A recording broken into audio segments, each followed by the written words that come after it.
let's just continue with our lecture. This will be session number 3 or lecture number 3.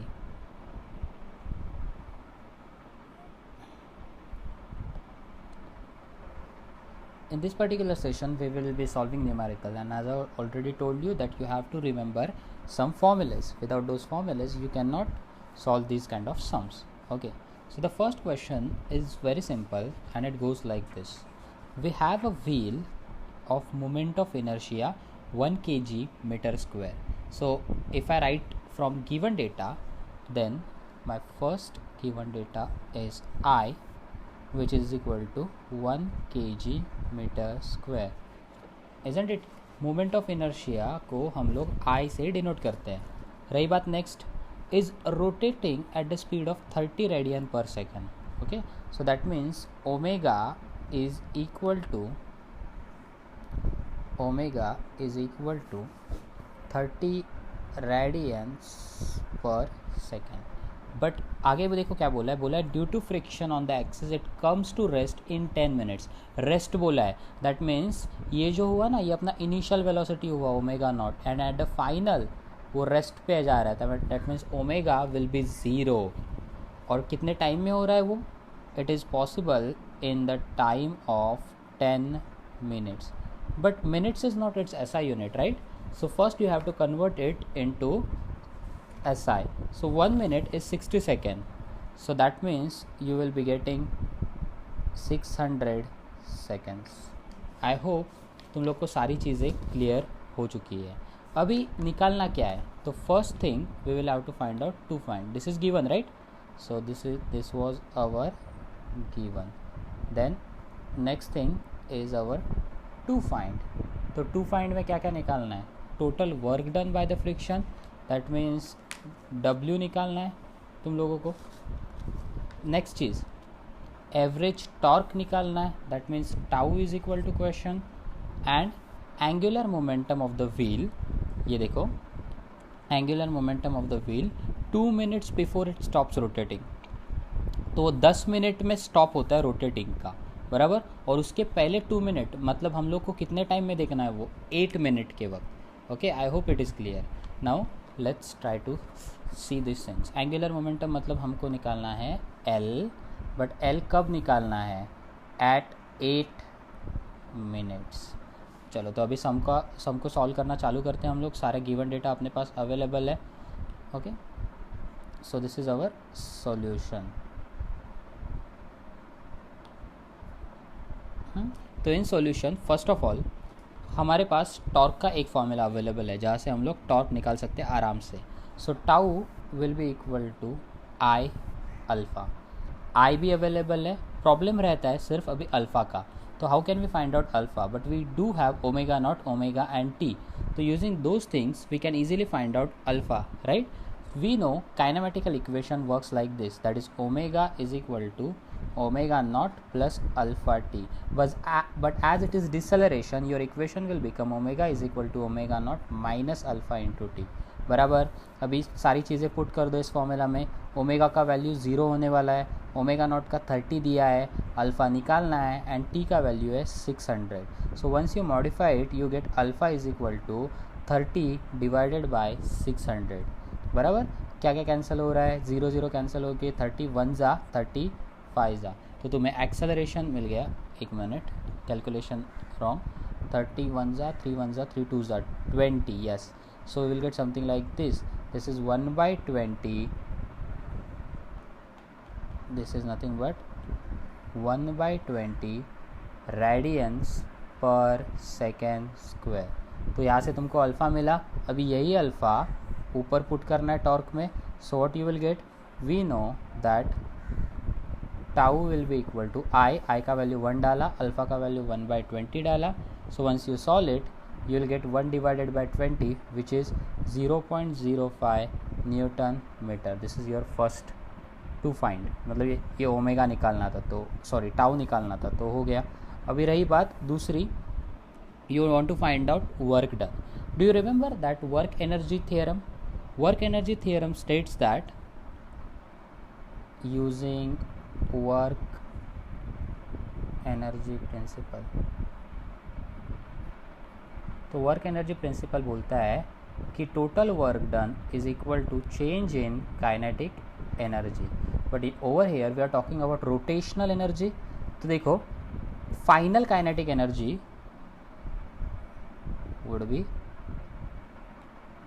So we get something like this, that is 0, या फिर ऐसे लिखते हैं हम लोग, kinetic energy final minus kinetic energy initial, right. So kinetic energy final क्या होने वाला है, 0, क्योंकि वो रुकने वाला है, and minus kinetic energy initial, that is half I into omega square, but this will B omega naught. यहाँ से तुमको क्या मिलेगा, यहाँ से तुम्हें मिलेगा W।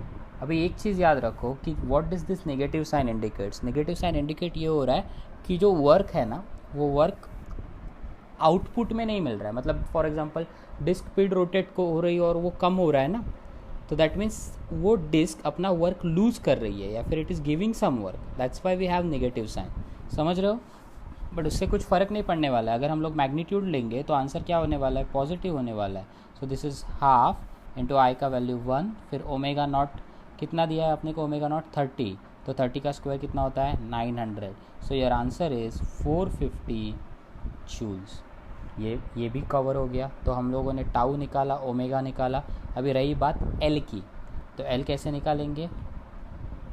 So for L we have to use that formula, simple वाला, कि एल इज इक्वल टू क्या होता है, एल इज इक्वल टू होता है आई ओमेगा, है कि नहीं।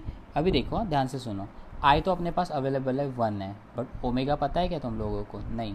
हाँ अभी बोलोगे ओमेगा 0 है, अरे ओमेगा 0 कब होता है, जब टाइम 10 मिनट्स होता है, तो है ना। बट अपने पास कितना है, 2 minutes before that, that is 8 minute, तो 8 मिनट के हिसाब से अपने को ओमेगा निकालना पड़ेगा। So let's use kinematical equation again, therefore W is equal to omega naught minus V is equal to u plus A t, omega is equal to omega naught minus alpha t. तो omega naught कितना दिया था तुम लोगों को question में, वो था 30, माइनस अल्फ़ा कितना आया था 1/20। अभी टाइम कितना मिनट्स है, 8 मिनट्स, बट 8 मिनट्स को कन्वर्ट करेंगे सेकेंड में, सो it is 8 into 60, so that's how you will get omega. So this would B 1 ज़ा 3 ज़ा 24, सो ओमेगा का आंसर आ रहा है 6, 30 माइनस 24 विल बी 6, तो तुमको 6 रेडियंस पर सेकेंड मिल गया। तो अगर तुम इसको पुट करोगे, what will you get L as, you will get L as 6, क्योंकि वो 1 से मल्टीप्लाई होगा, so will get 6 kg metre square per second. Okay, तो ये सारी चीज़ें तुम्हें मिल गई। So this was the first thing.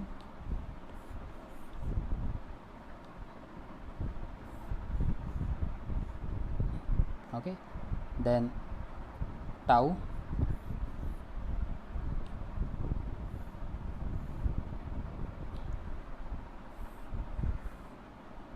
And then next work done. Okay, तो ये सारी चीज़ें अभी सॉल्व हो गई। Let's solve the next question. क्या दिया है क्वेश्चन में, देखो, radius of gyration of a body about an axis at a distance 0.12 metre, comma, ये कॉमा बहुत इंपॉर्टेंट है, from its centre of mass is 0.13। मतलब अगर क्वेश्चन प्रॉपरली रीड करोगे और उसको समझोगे, 3-4 बार स्टेटमेंट रीड करोगे, देन यू विल रियलाइज कि रेडियस ऑफ गायरेशन 0.12 मीटर नहीं बोला है, एक्सिस का डिस्टेंस 0.12 मीटर बोला है, और रेडियस ऑफ गायरेशन कितना बोला है, इट इज़ 0.13। तो कैन आई से for my given data, so given में हमको बोला है कि k का वैल्यू है 0.13 metre, and what is this condition, ये क्या बोला है, देखो, radius of gyration of a body about an axis at a distance of 0.12 metre, that means जो h का वैल्यू होता है ना, दो एक्सिस के बीच का डिस्टेंस, वो हमको दिया है 0.12 metre. Find the radius of gyration about a parallel axis, तो KO निकालना है अपने को पैरेलल एक्सिस का, about a parallel axis passing through its centre of mass. Oh, तो ये KO दिया है और तुम लोग को KC निकालना है। अभी ये क्वेश्चन थोड़ा सा कंफ्यूजिंग लगता है, तो why don't I make a diagram to make it easier for you. तो समझो अपने पास एक ऑब्जेक्ट है, एक बॉडी है, कुछ इस तरह से। क्वेश्चन में बोला है कि वी हैव टू एक्सिस, एक एक्सिस है जो सेंटर से पास होगा obviously, let's say this is our I C, I hope तुम लोग को दिख रहा है, and this is our other axis, let's say I O. तो अभी देखो radius of gyration of a body about an axis at a distance 0.12 metre from its centre of mass. तो अगर इस ऑब्जेक्ट का सेंटर ऑफ मास यहाँ पे है तो उस पर्टिकुलर सी से ये डिस्टेंस कितना दिया है तुम लोग को, 0.12 मीटर। ये h होता है ना, तो h का वैल्यू क्या लिखा है हम लोगों ने, 0.12 metre.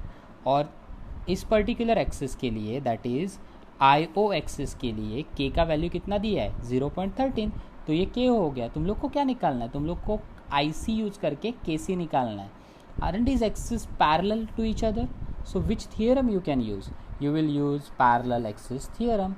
So let's solve this particular sum using parallel axis theorem. What does this parallel axis theorem states? बहुत सिंपल सी चीज़, that is IO is equal to IC plus MH², है कि नहीं।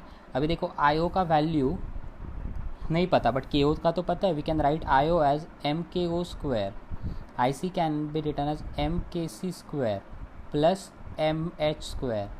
Can I take M common from the right hand side? Yes, so I will take it KC² plus H², this is MKO²। तो अभी देखो ये M cancel होने वाला है, तो क्यों ना इसे हम लोग कैंसिल करें। अभी बचा क्या, डेटा पुट करना बचा है सिर्फ, तो वो भी पुट कर लेते हैं। तो KO² मतलब 0.13 का square will be equal to KC², KC तो निकालने का आपने को, प्लस H² दैट इज 0.12 का square. What is square of 0.13? तो हम इसको शॉर्टकट तरीके से कैसे लिख सकते हैं, we will write it as 13 into 10⁻² का स्क्वायर, है ना, is equal to KC² plus 12 into 10⁻² का स्क्वायर।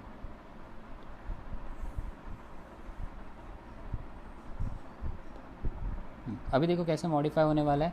13 का स्क्वायर कितना होता है, 169, और वो 12 का इधर आ जाएगा। सो will get something like this, 169 minus 144 into 10⁻⁴ common लिया। 10⁻² का स्क्वायर क्या होता है, 10⁻⁴, राइट। और राइट हैंड साइड पे क्या आ जाएगा, is equal to KC²। What is 169 minus 144, isn't it 25।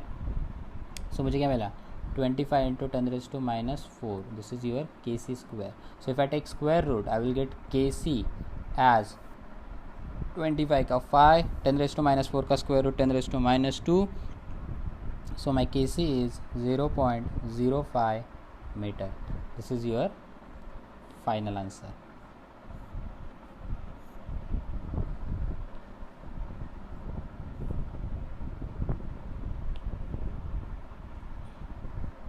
Let's continue with the next sum. This is kind of interesting question. Okay, remember this. You can pause the video. You can solve that particular question and then you can play for the solution, right? So every question you have to try it on your own and then you will continue to solve that particular question. Okay, so what will be the duration of the day if the earth suddenly shrinks to 1/27th of its original volume, mass being unchanged? तो मतलब मास उसका बदल नहीं रहा है, खाली volume क्या हो रहा है, चेंज हो रहा है। तो गिवन में एक सबसे इंपॉर्टेंट चीज़, मतलब एक ही बोली है, खाली duration of the time period निकालना है। क्या बोला है अपने को, वॉल्यूम चेंज हो रहा है, that is V2 would be equal to 1/27 times V1। But using this particular relation can we find out the relation between radius, क्योंकि वॉल्यूम क्या होता है स्पीयर का, isn't it something like this, 4/3 pi R2 cube is equal to 1/27 4/3 pi R1 cube. अभी देखो क्या क्या cancel होता है, 4/3 pi, 4/3 pi cancel, and then can I take cube root also, हाँ तो ले सकता हो। तो मुझे कैसे मिलेगा, आई will gate R2 will be 1/27 का क्यूब रूट 1/3 R1। तो मुझे R2 एंड R1 का रिलेशन मिला। एक और चीज़ याद रखो कि अपना duration of normal hour, even though mention नहीं है, बट नॉर्मल टाइम कितना लगता है अर्थ को एक रिवॉल्यूशन, एक रोटेशन कंप्लीट करने के लिए, सॉरी अबाउट रिवॉल्यूशन, एक रोटेशन कंप्लीट करने के लिए, तो 24 आवर लगता है। So T1 would be equal to 24 hours. Okay, अभी याद रखो अर्थ एक बार रोटेट होना चालू हो गया है तो तुम बाहर से जाके उसको और नहीं घुमा सकते, या फिर बाहर से जाके तुम लोग और छोटा नहीं कर सकते। That means there is no external torque acting on the system, and अगर एक्सटर्नल टॉर्क जीरो होता है तो कौन सी चीज़ कंजर्व रहती है, एंड दैट कंजर्व वाली चीज़ इज एंगुलर मोमेंटम। मैंने बोला था ये बहुत बार यूज होगा। So using conservation of angular momentum, तो चलो conservation of angular momentum use करते हैं। क्या बोलता है थियरम एंगुलर मोमेंटम का? I1 omega 1 is equal to I2 omega 2। अभी देखो अर्थ तो स्पीयर है इसलिए उसका वैल्यू कैसे हो जाएगा? देखो स्पीयर का मोमेंट ऑफ इनर्शिया क्या होता है?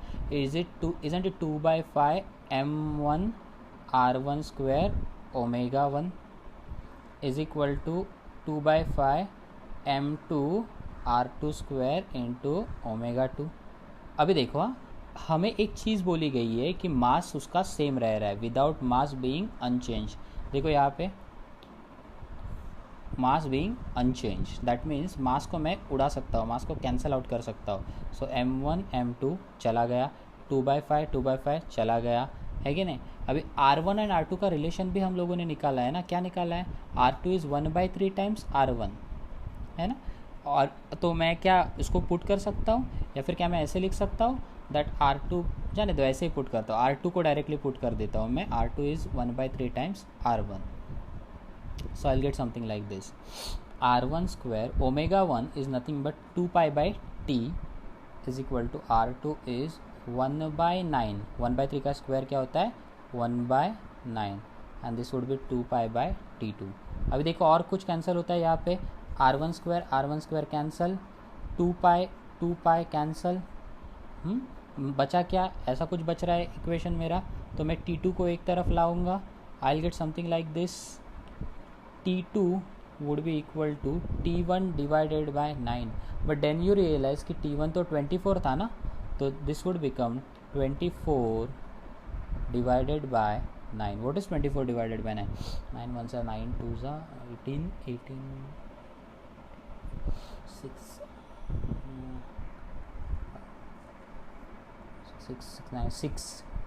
अच्छा रिकरिंग है, सो इट इज़ 2.666 समथिंग। हाँ, तो ये मिला तुमको टाइम पीरियड, या फिर this is your final answer. I hope you understood it. Let's move to the next question. If the this one is easy. If the radius of the solid sphere is doubled by keeping its mass constant, compare the moment of inertia about any diameter. पहली बात है, ये देखो tricky question, spear है और diameter बोला है, तो मैंने तुमको एक नोट लिख के दिया था कि for sphere I C is equal to I D, दोनों का आई का वैल्यू क्या रहता है? सेम रहता है। तो अभी हम देखो कैसे सॉल्व करने वाले हैं। एक चीज़ पता है हम लोगों को कि I D is equal to I C, तो किसी भी स्पीयर के लिए आई डी का वैल्यू आई सी जितना होता है, विच इज़ 2/5 mr स्क्वायर। अच्छा आगे क्या बोला है? Compare the moment of inertia about any diameter. Radius अगर डबल किया है, मास कांस्टेंट, तो कितना इजी है यार। देख क्या रिलेशन है, आई एंड आर के बीच में देखना है, क्योंकि बाकी चीज़ें तो कांस्टेंट रहने वाली है। So you can directly find out its relation that I D is directly proportional to R square. So by that logic I D 1 by I D 2 would be equal to R1 square by R2 square, है कि नहीं? क्योंकि अगर कोई चीज़ directly proportional होती है तो 1/2 का 1/2 होता है, बराबर। अगर इन्वर्सली प्रोपोर्शनल होती है तो उल्टा, दैट इज़ 1/2 का 2/1 होता है। अभी देखो ID1 ID2 निकालना है, तुम लोग R1 R2 के टर्म्स में डेटा पुट कर सकते हो। क्या बोला है? रेडियस डबल हो रहा है, that means R2 is twice the R1, so will gate R1 square upon 2R1 का स्क्वायर। क्या कैंसिल होगा इसके बाद? R1 स्क्वायर कैंसिल हो जाएगा, और आंसर क्या बचेगा? आंसर में बचेगा इट इज़ इक्वल टू 1/2 का square 4। So ID1 by ID2 is equal to 1/4 is your final answer.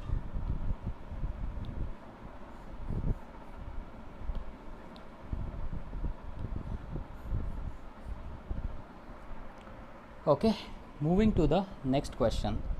एक थोड़ा बहुत हाई लेवल का है क्वेश्चन, तो हम लोग इसको सॉल्व करते हैं। देखो कैसा करना है। We have a flywheel in the form of a disc. तो पहली बात तो याद रखना, फ्लाई व्हील मैंने बोला भी था जब सिखाया था, तो डिस्क के अलग अलग टाइप होते हैं। एक होता है फ्लाई व्हील होता है, एक व्हील करके लिखते हैं, कभी कभी सर्कुलर प्लेट भी बोलते हैं। तो यहाँ पे बोला है flywheel in the form of a disc is rotating about an axis passing through its centre. तो पहले सिस्टम विजुअलाइज कर लेते हैं। तो कुछ ऐसा बोला है, दिस इज़ अवर डिस्क और उसके सेंटर से एक्सिस पास हो रहा है ऐसे कुछ। ओके, तो डायग्राम रेडी है। Perpendicular to its plane loses 100 joule of energy. तो कितना लॉस हो रहा है? 100 जूल। तो loss of energy will be equal to 100 joules when slowing down from 60 rpm to 30 rpm। अभी देखो ये जो rpm है, it nothing but means revolution per minute, मतलब एक मिनट में वो 60 बार घूमता है। सो n1 का value will be equal to 60 rpm। अगर तुमको n1 पता है तो वहाँ से तुम ओमेगा निकाल सकते हो by using this simple formula, that is omega is equal to 2 pi n by 60। तो वैल्यू पुट करते हैं 2 पाई इंटू 60 बाय 60, 60 कैंसिल हो जाएगा। तुम्हें ओमेगा 1 क्या मिलेगा? ओमेगा 1 मिलेगा 2 pi. Why don't we keep it as it is? तो ओमेगा 1 मिल गया 2 पाई के टर्म्स में। सेकेंड चीज़, n2 भी दिया है ना, रुकने वाला स्पीड, तो वो भी लिखते हैं। तो n2 का value is given as 30 rpm। क्यों ना हम उसको भी कन्वर्ट कर ले। सो ओमेगा 2 सेम फॉर्मूला में पुट करेंगे, this will be 2 pi into 30 by 60। So answer आएगा pi radian per second. Omega 1 मिला, ओमेगा 2 मिला। हमें क्या निकालना है? हमें निकालना है moment of inertia about the same axis, मतलब आई फाइंड आउट करना है। और सेकेंड चीज़ क्या फाइंड आउट करना है? Change in angular momentum, that is delta L find out करना है। चलो चालू करते हैं सम सॉल्व करना। सो टू फाइंड में in to find we want to find out about I and the next thing is delta L. Okay, याद रखना कि अपना लॉस ऑफ एनर्जी 100 जूल है, बट ये 100 जूल एनर्जी किसके फॉर्म में लॉस हुआ है? काइनेटिक एनर्जी के फॉर्म में ना। So we can use it like this. ये रहा आपका सॉल्यूशन। तो I can say that loss of energy will be equal to change in kinetic energy. Obvious है ना, जब उसका इनिशियल काइनेटिक एनर्जी ज़्यादा होगा, फाइनल कम होगा। बट अभी डेल्टा का फॉर्मूला क्या होता है? Kinetic energy final minus kinetic energy initial. Loss of energy कितना दिया है? 100 जूल, बट ये लॉस हो रहा है ना, इसीलिए नेगेटिव में लिखेंगे मैं इसको। तो क्या मैं ये नेगेटिव एलिमिनेट कर सकता हूँ? ये नेगेटिव इधर मल्टीप्लाई कर दूंगा, तो अभी यहाँ के टर्म क्या हो जाएंगे? इंटरचेंज। ये टर्म इधर आएगा, ये टर्म इधर जाएगा, तो मुझे क्या मिलेगा? मुझे मिलेगा 100 would be equal to kinetic energy initial minus kinetic energy final. अभी why don't I put the formulas? Like kinetic energy initial का फॉर्मूला होता है हाफ, हाँ rotational, half I omega 1 square minus half I omega 2 square, isn't it? So this is 100। अभी क्या करेंगे, जो common term है वो कॉमन ले लेते हैं। जैसे कि हाफ आई कॉमन है, तो क्यों ना हम उसको कॉमन ले लें। So I get 100 is equal to half I omega 1 square minus omega 2 का स्क्वायर। अभी याद है तुम लोग को, ओमेगा 1 हम लोगों ने कैलकुलेट किए थे सेपरेटली। ओमेगा 1 था 2 पाई एंड ओमेगा 2 था पाई, तो उनका स्क्वायर डालते हैं इधर, तो मुझे मिलेगा 100 इज इक्वल टू 1/2 आई। 2 पाई का square would be 4 pi square minus omega 2 का square would be pi square. अभी एक्चुअली ये ट्रिक हम लोग जेई में अप्लाई करते हैं। हम लोग पाई स्क्वायर को अप्रोक्सीमेटली 10 लेते हैं। जेई नीट एंट्रेंस एग्जाम में इसको यूज़ करते हैं। यहाँ पे तुम लोगों को लॉग टेबल यूज़ करना पड़ेगा अगर बोर्ड्स में सेम क्वेश्चन आता है तो, पाई स्क्वायर का वैल्यू यूज़ करने के लिए। ओके, बट फिलहाल के लिए क्वेश्चन को सिंप्लीफाई करने के लिए लेट्स जस्ट एज्यूम कि पाई स्क्वायर इज अप्रॉक्सीमेटली 10। तो अपना सम देखो कैसे मॉडिफाई हो जाएगा, हमें मिलेगा 100 is equal to half into I, 4 into 10 that is 40 minus 10, है कि नहीं। तो अभी देखो क्या क्या 40 माइनस 10 कितना होता है 30, यहाँ पे 30 बचेगा, 30 डिवाइडेड बाई 2 15 बचेगा, वो 15 इधर डिवाइड को आएगा, तो मुझे मिलेगा I would be equal to 100 divided by 15. Once you solve it, you will get the final answer. That is I is equal to something point के टर्म्स में। सेकेंड चीज़, ये तो तुमको सिर्फ I मिला, राइट, बाकी की चीज़ें भी तो निकालनी है, मतलब चेंज इन एंगुलर मोमेंटम भी तो निकालना है, तो वो भी तो करना पड़ेगा। So what is delta L, change in angular momentum, that is L final minus L initial, बराबर ना।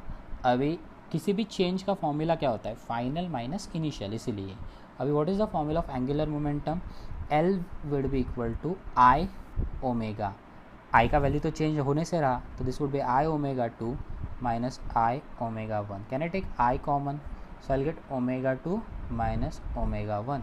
सो आई का वैल्यू कितना लेंगे हम लोग 100/15 जो अभी निकाला है, into omega 2 minus omega 1। Omega 2 कितना था 2 पाई, ओमेगा 1 था पाई, 2 pi minus pi is nothing but pi, so delta L is 100 pi divided by 15, okay, and इसका यूनिट है kg metre square per second. एक और चीज़ तुम लोग ये याद रखो कि डेल्टा एल जो है ना, उसको तुम लोग और सिंप्लीफाई कर सकते हो, कैसे, पाई का वैल्यू डाल के, जो तुम लोग को मेन एग्जाम में करना पड़ता है।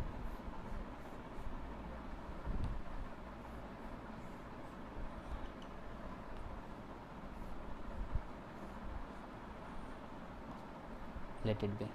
Next, easy question. You can pause the video. You can try to solve this particular sum, and then हम लोग देखते हैं कि आगे कुछ कर सकते हैं क्या।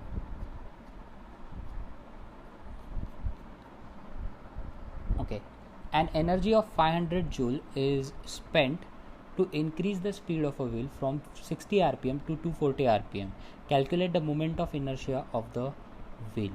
तो क्या क्या निकालना है क्वेश्चन में वो देखो। पहली बात तो एनर्जी दी है, काइनेटिक एनर्जी कितना दिया है 500 जूल, है ना।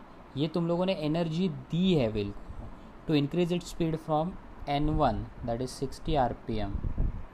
n1 को यूज़ करके ओमेगा 1 निकालोगे तुम लोग पहले, दैट इज़ 2 पाई n1/60। फिर n2 दिया है तुम्हारे पास विच इज़ 240 rpm, इसको भी यूज़ करके तुम लोग क्या निकालोगे ओमेगा 2 निकालोगे विच इज़ 2 पाई n2/60। अभी कैलकुलेट मोमेंट ऑफ इनर्शिया निकालना है। तो ओमेगा 1 ओमेगा 2 तो मिल गया। Can you say that energy supplied will be equal to delta K E. ये एनर्जी सप्लाइड है ना आपका, इसको काइनेटिक एनर्जी से बेटर बोलते हैं energy supplied. So that means energy supplied would be equal to, यहाँ पे 500 आएगा और यहाँ पे हो जाएगा half I omega 2 square minus half I omega 1 square. यहाँ से देखो ओमेगा 2 ऊपर मिला है तुम लोग को, ओमेगा 1 ऊपर मिला है, हाँ, बाकी सारा डेटा अवेलेबल है, अननोन है I. Can you find out I from this particular question? Yes, then go ahead and solve it on your own. Next, a ceiling fan. Read question properly, एक बार आप रीड करो एक question.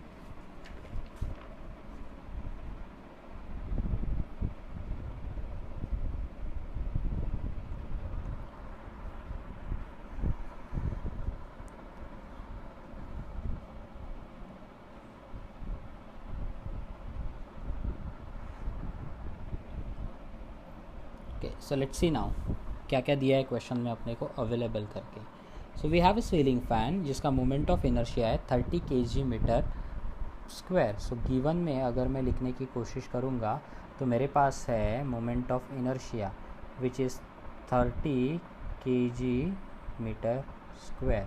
फिर क्या दिया है, rotates about its own axis at the speed of 120 rpm। तो दैट मीन्स कैपिटल एन का वैल्यू दिया है 12 rpm। जैसे कैपिटल एन मिलता है उसे हम क्या निकालते हैं, ओमेगा, है ना। तो यहाँ से भी हम लोग ओमेगा निकाल सकते हैं। कैसे निकालेंगे omega? It would be 2 pi into N by 60। क्या होगा? 61 ज़ा 62 ज़ा 2 2 ज़ा 4। So omega would be equal to 4 pi radian per second, या फिर you can also write it as per second only, that is nothing but frequency. तो omega मिला। Under the action of an electric motor of power, oh good, तो power वाला question दिया है, तुम्हारे पास पावर अभी अवेलेबल है। तो power is given as 62.8 watt, लिखा power. Second, if electric power is cut off, how many rotation will it complete before coming to rest. मतलब विजुअलाइज करो, तुम्हारे पास एक फ़ैन है जो घूम रहा है, तुमने सडनली बटन बंद कर दिया, तभी तो इलेक्ट्रिक पावर कट ऑफ होगा, या फिर लाइट चला गया।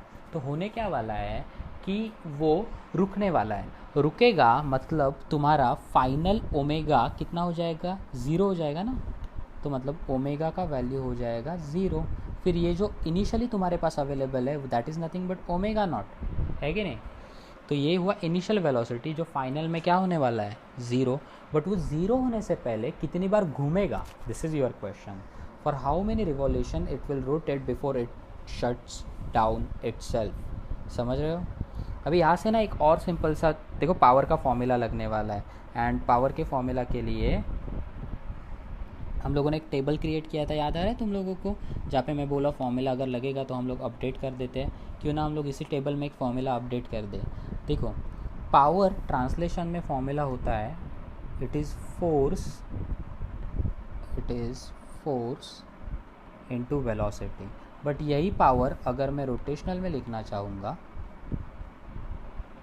तो फोर्स के जगह टॉर्क आता है एंड वेलोसिटी के जगह ओमेगा आता है। तो तुम्हारे पास टाउ ओमेगा मिल जाएगा, तो इससे हम लोग पावर निकाल सकते हैं। तो क्यों ना यही फॉर्मूला अभी हम लोग एट द एंड यूज़ करें। चलो, तो पावर का फॉर्मूला तो अपने पास अवेलेबल है, वही फॉर्मूला यूज़ करके अभी सॉल्यूशन चालू करते हैं। So power is nothing but tau into omega naught, क्योंकि इनिशियल वाला पावर दिया है ना तुम लोगों को। तो पावर का डेटा कितना दिया है? पावर दिया है 62.8 वॉट। टॉर्क हमें निकालना पड़ेगा पहले, तभी तो बाकी सारी चीज़ें अवेलेबल हो जाएंगी। But tau then omega naught का value it is 4 pi. So tau will be equal to 62.8 divided by 4 pi. But then I realise कि टाउ को can I write as I alpha, so I alpha it is, so it is 62.8 upon 4 pi. क्या तुम्हारे पास I available है? हाँ बिल्कुल। तो मेरा alpha आई हो जाएगा 30 alpha is equal to 62.8 upon 4 pi. If you solve it further you will get value of alpha and it comes out to be 1/6. You can try it on your own या फिर you can use calculator to verify these values. But logic समझा? क्या किया मैंने? Power का formula लिखा, power is equal to tau into omega, okay. Then tau के जगह क्या लिखा? I alpha. उधर से क्या निकाला मैंने? अल्फ़ा निकाला। अभी ये अल्फ़ा यूज़ करके मुझे कुछ सिंपल चीज़ें करनी है। देखो कैसे। अभी एक रिलेशन तुम लोग को पता होगा काइनेमेटिकल इक्वेशन का, that is v square is equal to u square plus 2as. Just like that we have one equation that is omega square is equal to omega not square plus 2 alpha theta 2as. But as the process is of deceleration, तो यहाँ पे plus नहीं रहेगा, यहाँ पे रहेगा minus, और will रुकने वाला है तो ओमेगा स्क्वायर क्या हो जाएगा? Final velocity that will be 0। यहाँ पे हो जाएगा 4 पाई का square minus 2 into alpha will B let's say 1/6 into theta, okay. तो अभी आगे इसको और सॉल्व करेंगे हम लोग, और सॉल्व करेंगे तो कैसे हो जाएगा? ये सारे टर्म्स राइट हैंड से लेफ्ट हैंड साइड चले जाके पॉजिटिव हो जाएंगे। तो मुझे क्या मिलेगा? मुझे मिलेगा θ/3 विल बी इक्वल टू 4 का स्क्वायर 16 पाई स्क्वायर। तो अगर मैं यहाँ से और सिंप्लीफाई करूँ थीटा को, तो मुझे मिलेगा 16 times 3 that is 48 pi square. अभी ध्यान से याद रखना, ये तो तुम लोग को सिर्फ और सिर्फ थीटा मिला है। हाँ, तुम लोग को number of revolution before stop निकालने हैं, तो ये नंबर ऑफ रिवॉल्यूशन के लिए you have to remember this formula also, that number of revolution will be equal to theta divided by 2 pi. ये फॉर्मूला है, ये फॉर्मूला तुम लोग को याद करना पड़ेगा, इसलिए मैं इसको हाईलाइट करता हूँ। तो थीटा इज अपॉन 2 पाई। तो अभी देखो कैसे सॉल्व करेंगे हम लोग। थीटा तो दिया है तुम्हारे पास 48 पाई स्क्वायर अपॉन 2 पाई चला गया, 1 पाई कैंसिल हो जाएगा, है ना। तो दैट वुड बी 42 48 तो 24, so will get 24 pi as the final answer. And as this is number of revolution, उसका कोई यूनिट नहीं रहेगा। Let's move to the next question. Read it, take your time, understand it properly.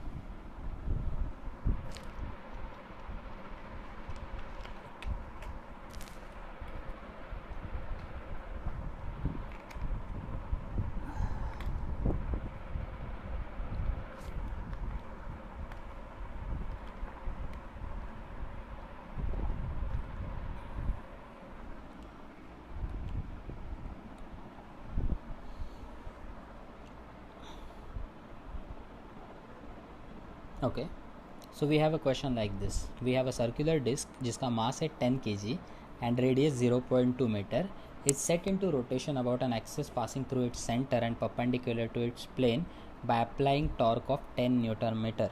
Calculate angular velocity of the disc that it will attain at the end of 6 seconds from the rest. कोई बड़ी चीज़ नहीं है, kinematics से solve करने का है, tough सम नहीं है। तो मैं तुम्हारे लिए थोड़ा सा हिंट देता हूँ, सम तुम सॉल्व करोगे। सर्कुलर डिस्क है जिसका मास दिया है 10 kg, so let me write mass as 10 kg and radius दिया है 0.2 meter, is set into rotation about an axis which is passing through its centre. तो पहले मैं डिस्क बनाता हूँ, अगर विजुअलाइजेशन करोगे तो चीज़ें ईजी हो जाएंगी। ये डिस्क है और डिस्क के सेंटर से पास होने वाला एक्सिस है। अभी ये देखो कि प्लेन को पैरेलल है कि परपेंडिकुलर है, तो यहाँ लिखा है परपेंडिकुलर है, तो दैट मीन्स ऐसे पास होगा ना एक्सिस आर पार, और डिस्क से जब ऐसे एक्सिस पास होता है तो मोमेंट ऑफ इनर्शिया क्या होता है, इजंट इट mr²/2।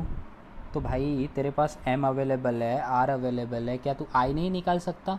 निकाल सकता है, तो यहाँ से तुझे i मिलेगा। Okay, so will write i is equal to 10 into 0.2 का स्क्वायर डिवाइडेड बाय 2। i मिला यहाँ से।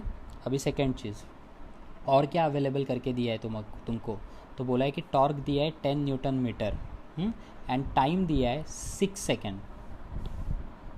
तो टॉर्क दिया है 10 न्यूटन मीटर, एंगुलर वेलोसिटी निकालना है, it will attend t is equal to 6 second and to find है ओमेगा। बराबर। अभी देखो सिंपल सी चीज़ है, ओमेगा निकालने के लिए मेरे पास एक ही इक्वेशन अवेलेबल है, that is kinematical equation, so I can use that. Omega is equal to omega not plus alpha v is equal to u plus A T. So omega is equal to omega not plus alpha into T. क्या तेरे पास time available है? हाँ। क्या तेरे पास omega naught available है? हाँ, 0 है।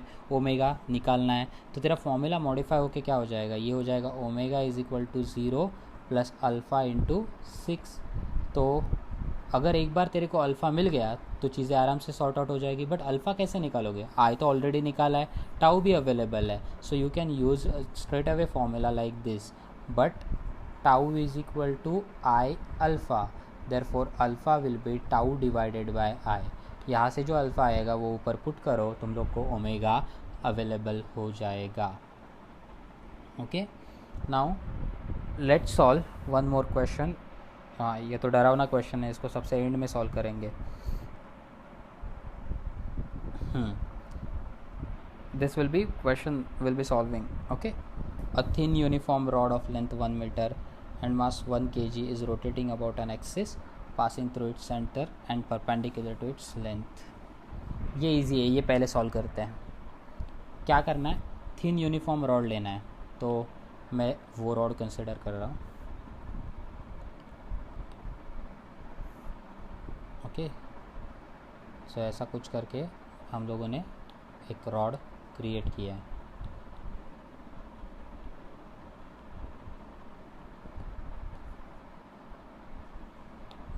Okay, so we have just created a rod जिसका लेंथ दिया है 1 metre. So let me write given data also side by side.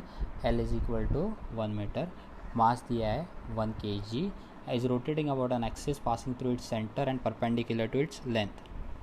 और रॉड का लेंथ ऐसे मेजर करते हैं ना, तो एक्सिस परपेंडिकुलर मतलब ऐसे जाएगा, तो क्यों ना मैं एक्सिस भी क्रिएट करूँ इसका। This would be its I C. And क्या तुम लोग को आई सी का फॉर्मूला पता है? आई सी का फॉर्मूला होता है ml²/12। क्या तुम्हारे पास सारा डेटा अवेलेबल है यहाँ पे? हाँ है, क्यों ना पुट करें हम लोग वो डेटा। तो मुझे क्या मिलेगा, आई एम का वैल्यू 1, L² का वैल्यू 1/12। So answer is 1/12। आगे पूछो क्या है, calculate the moment of inertia and radius of gyration of the rod about an axis passing through a point midway between center and its edge. मतलब यहाँ पे Midway है, यहाँ पे सेंटर है। ओके, इस सेंटर से और एज के मिडवे से एक एक्सिस पास करना है, समझ रहे हो? और तुम लोग को ये वाले एक्सिस से मोमेंट ऑफ इनर्शिया निकालना है, तो क्यों ना हम लोग मिडवे में एक एक्सिस क्रिएट करें। हो गया ये तुम्हारा एक्सिस रेडी। अभी एक चीज़ याद रखना कि अगर ये पूरा डिस्टेंस L/2 था तो उसका मिडवे मतलब हाफ क्या हो जाएगा, L/4। तो ये जो दो पैरेलल एक्सिस है उनके बीच का ये जो h डिस्टेंस है वो कितना है, L/4। और ये जो तुम्हारा एक्सिस क्रिएट हो रहा है वो तो तुम्हारा IO हुआ ना। तो पैरेलल एक्सिस का फॉर्मूला क्या होता है, पैरेलल एक्सिस थियरम यूज़ करके ऐसा लिखना है सम में, using parallel axis theorem. what do you get? You get IO is equal to IC plus mh²। IC के जगह क्या पुट करोगे, you will directly use 1/12 क्योंकि जो तुम लोगों ने कैलकुलेट किया है मास 1 दिया है और h का स्क्वायर राइट, L/4 का स्क्वायर क्या हो गया, L²/16। This would be your IO। सो 1/12 प्लस 1, L का वैल्यू 1 है तो 1/16। सो 1/12 प्लस 1/16। जब इसको सॉल्व करोगे तो तुम्हें moment of inertia about that particular axis मिल जाएगा। Now moving to the last question जो इतना बड़ा है कि देख के ही डर लगता है।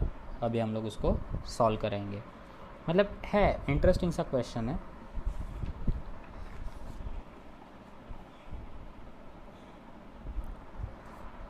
Two identical metal beads, each of mass 190 gram of small diameter, can move along a smooth thin uniform glass rod kept horizontal। Okay, तो पहले मेरे को एक चीज़ याद करनी है कि एक थिन रॉड है मेरे पास जिसके ऊपर दो मेटल बीड क्यों याद करें, ऐसे कि याद करो कि मेटल बॉल है मेरे पास जिसके ऊपर स्लाइड हो सकते हैं, आगे पीछे हो सकते हैं, बराबर। थिन रॉड का मास दिया है 60 ग्राम और मेटल बॉल का हर एक का मास दिया है 140 gram. Okay, the rod is capable of rotating about vertical axis passing through its center। Initially the beads are very close to the axis of rotation and the rod is rotated at the speed of 40 radian per second। Find a change in the angular speed of the system when the beads have moved up to the ends of the rod due to centrifugal force। Does rotational kinetic energy conserve? Okay, but एक चीज़ मैंने notice किया, यहाँ पे बोला assume that no external torque acts on the system. अभी जैसे ही ये वर्ड आ गया मेरे को समझ गया मेरे पास एक ही थियरम है जो मुझे यूज़ करना पड़ेगा, that is conservation of angular momentum.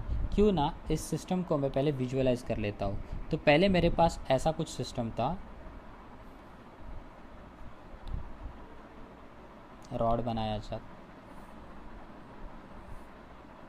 Okay, तो अपने पास एक रॉड था और उसका एक्सिस है ना वो यहाँ से पास होता है कुछ ऐसे सेंटर से, तो उसके सेंटर से एक्सिस पास होता है। तो जब ये इनिशियल कंडीशन था ना तो तुम्हारे जो बीड थे ना, बीड वो सेंटर में थे, मतलब अभी तक वो मूव नहीं हो रहे। तो तुम्हारे बीड कहाँ पे है, समवेयर अराउंड यहाँ पे है दोनों बीड। समझ रहे हो मैं क्या बोल रहा हूँ? दोनों बीड यहाँ पे है तो तुम्हारा मोशन वगैरह ज़्यादा कुछ नहीं होने वाला है। बट जैसे ही मैं रोटेशन में लाऊंगा इसको तो क्या होने वाला है पता है, जैसे मैं इसको रोटेट करना चालू करूँगा तो ये जो बीड है वो सेंट्रीफ्यूगल फोर्स की वजह से एक यहाँ पे और एक यहाँ पे पुश होगा and at the end you get a structure like this. तो एक बीड यहाँ पे आ गया, एक बीड यहाँ पे आ गया। तो तुम्हें बोला है कि find change in the angular speed of the system, मतलब तुमको ओमेगा कितने से चेंज हुआ है वो निकालना है जब वो एंड तक जाए, और रोटेशनल काइनेटिक एनर्जी कंजर्व होती है क्या वो चेक करना है। तो चलो चालू करते हैं सम को सॉल्व करने के लिए। इस सिस्टम को हम लोग बाद में सोचेंगे, फ़िलहाल के लिए इसको होल्ड पे रखते हैं। पहले अपने पास ये वाला पहला वाला सिस्टम है जिसका मोमेंट ऑफ इनर्शिया निकालना है। What is moment of inertia in this case, as ये मासेस उसी एक्सिस पे आ रहे हैं जहाँ से एक्सिस पास हो रहा है, मतलब मासेस उसी के ऊपर है। तो जब एक्सिस के ऊपर मासेस प्रेजेंट होते हैं that means moment of inertia of that particular system will be zero, क्योंकि पता है आई का फॉर्मूला क्या होता है, एम आर स्क्वायर। अभी समझो ये एक्सिस है और ये बीड है, तो इन दोनों के बीच में कुछ आर डिस्टेंस हुआ ना तो मोमेंट ऑफ इनर्शिया एग्जिस्ट होगा। बट अभी यही विजुअलाइजेशन करो कि एक्सिस के ऊपर ही बीड आ गया है, हाँ तो आर का वैल्यू तो ज़ीरो हो जाएगा ना। अगर आर का वैल्यू मैं ज़ीरो इसमें पुट करूँगा तो मुझे आई का वैल्यू भी क्या मिलेगा, ज़ीरो मिलेगा, है कि नहीं guys. So that means Beed के वजह से जो भी मोमेंट ऑफ इनर्शिया होगा वो यहाँ पे अप्लाई नहीं होगा। खाली किसके वजह से मोमेंट ऑफ इनर्शिया होगा, वो होगा रॉड के वजह से। एंड रॉड के वजह से मोमेंट ऑफ इनर्शिया कैसे डिनोट करते हैं हम लोग, let's say I is equal to M L square by 12। अभी अपने पास m का वैल्यू अवेलेबल है ना रॉड का मास, तो मैं इसको पुट करता हूँ। सो 60/12, अच्छा ग्राम में ही पुट कर दिया मैंने। So I have to first convert it, क्योंकि SI यूनिट में कन्वर्ट करते हैं ना इसको। So this would be 60 × 10⁻³ kg में कन्वर्ट किया into L square. So I think I will get 5 × 10⁻³ L का वैल्यू भी अवेलेबल है क्या रॉड का, नहीं, रॉड का लेंथ उन्होंने कैपिटल एल लेने को बोला तो इट इज़ एल स्क्वायर। ये मुझे मिला आई। अभी सेकंड चीज़, जब मेरा सिस्टम में दो बीड दूर चले जाते हैं, सो ये यहाँ पे अपना एक सिस्टम ख़त्म हो गया, यहाँ पे ज़्यादा कुछ टेंशन नहीं लेने का, खुश रहने का, आगे बढ़ने का। अभी सेकंड सिस्टम में क्या होने वाला है, अपने पास कुछ ऐसा है। तो यहाँ पे दो चीज़ों के वजह से मोमेंट ऑफ इनर्शिया आता है, एक तो रॉड के वजह से और दूसरी चीज़ इसके वजह से और इसके वजह से। तो दो सेपरेट बॉल्स की वजह से मोमेंट ऑफ इनर्शिया आता है। तो अभी अपना फॉर्मूला देखो कैसे मॉडिफाई हो जाएगा।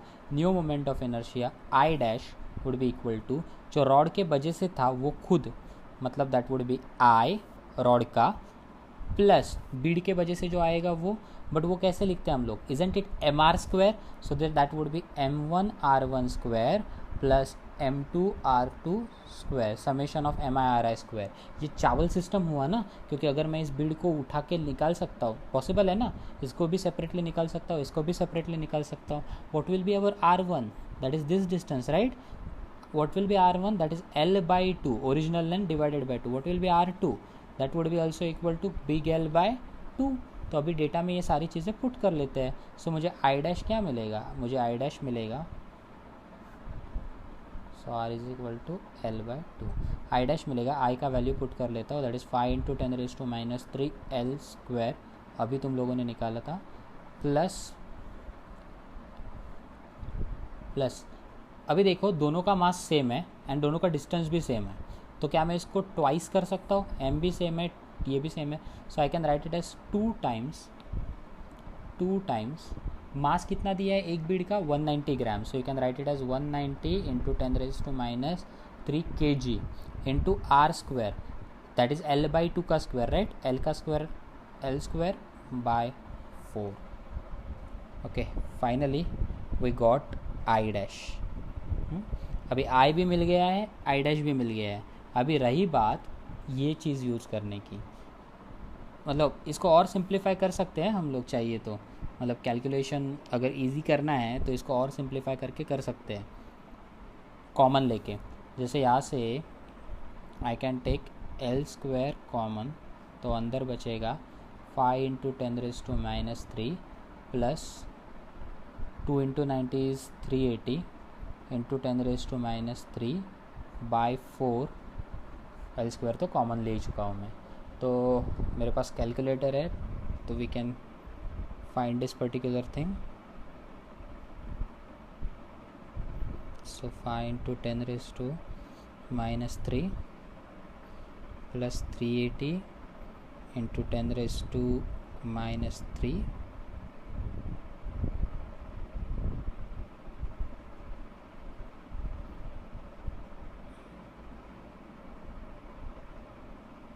into 10⁻³ divided by 4, 0.1. It comes out to be 0.1. Okay, nice. So calculation easy हो जाएगा ना. So I dash will need one new page.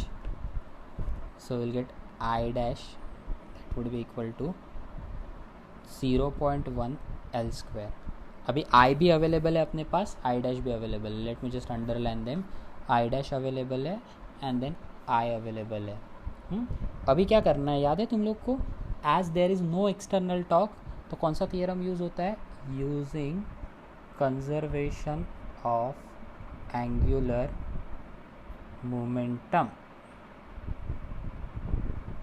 So we can use like this, I omega will be equal to I dash omega dash, मतलब second वाला omega. I का value कितना आया था?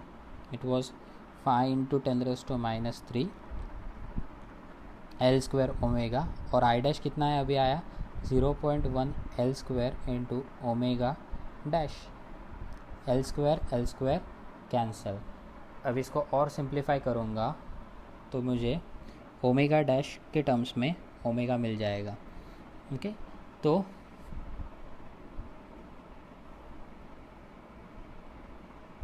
that is omega dash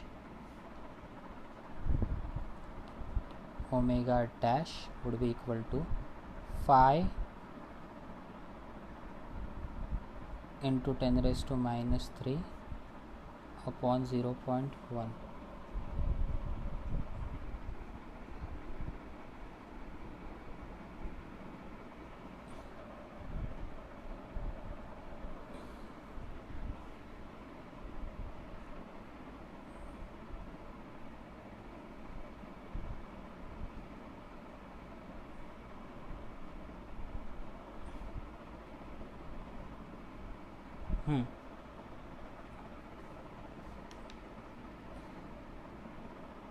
But what we want over here is not omega dash, but we want omega. Okay, so how can we find out omega? So which is very easy, that is 0.1. Do we have at least one omega? Okay, initially the beads are very close to the axis of rotation and the rod is rotated. Oh, we already have omega, right? So एक तो data अपने पास available है omega, that is 40 radian per second. पहला वाला omega available है, omega dash available नहीं है. तो I can put that particular data and then I will get omega dash. So omega dash would be 5 into 10⁻³ into omega was 40 divided by 0.1. So let's see, 5 into 40 into 10⁻³ 10⁻⁴ हो जाएगा. 10⁻³ 0.2 divided by 0.1. Okay, so we got the correct answer, that is omega dash is 2 radians per second. तो omega dash मिल गया. अभी तुम्हें क्या निकालना है? तुम्हें निकालना है change in angular speed. So that means delta W निकालना है तुम लोग को. ये तुम्हारा क्वेश्चन में पूछा गया है, तो that would B omega minus omega dash. Omega तो पहले से 40 दिया है, -2. आंसर कितना आएगा? 38 रेडियंस पर सेकेंड. अभी रही बात, तुम्हें चेक करना है कि क्या काइनेटिक एनर्जी सेम आता है, वो चेक करना है ना तुम लोगों को. तो कैसे चेक करोगे? काइनेटिक एनर्जी 1 निकालोगे that would be half I into omega square. Then you will find out kinetic energy 2, that is half I omega dash का स्क्वायर. अभी ऑब्वियस देखो I का वैल्यू I, हाँ यहाँ पे भी I डैश आएगा. तो हाफ I का वैल्यू कैसे निकाला था हम लोगों ने, 5 into 10⁻³ 5 into 10⁻³ L square omega square.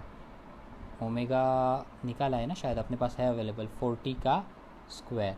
और यहाँ पे हाफ इंटू आई डैश क्या निकाला था 0.1 L square into omega dash अभी जस्ट आया है 2 स्क्वायर. तो अगर मैं इन दोनों का रेशियो ले लूँ, अगर मैं यहाँ पे इसका और इसका रेशियो ले लूँ और आंसर 1 आ रहा है, दैट मीन्स ये दोनों क्या है, सेम है ना, कंजर्व है, क्योंकि ये यहाँ की सारी चीज़ें यहाँ से कैंसिल हो रही है. बट अगर सेम नहीं आ रहा है तो आंसर मैच नहीं हो रहा है. और वो तो देख के पता कर सकते हो ना तुम लोग कि ये दोनों सेम नहीं आ रहा है, बराबर. So you can conclude as kinetic energy 1 by kinetic energy 2 is not, या फिर ऐसे बोल सकते हो is not equal to 1, therefore kinetic energy is not conserved. Okay, so ये था एक टफ लेवल का क्वेश्चन एंड आई थिंक हम लोगों ने ऑलमोस्ट सारे क्वेश्चन कवर अप कर लिए. एक बार फिर से देखना, कुछ क्वेश्चन टफ थे, कुछ क्वेश्चन इजी थे. गोल यही था कि तुमको अच्छे से समझे. आई होप रोटेशनल मोशन अभी अपना पूरा कवर अप हो गया है. इस टॉपिक के नोट्स मेरे पास अवेलेबल है, वो मैं ऑनलाइन भी आपको अपलोड करके दे दूँगा. Don't worry about it, but try to solve maximum number of possible sums. तुम लोग नेट पे सर्च करो रोटेशनल मोशन के सम, वो ट्राई करो and hope you like the lecture.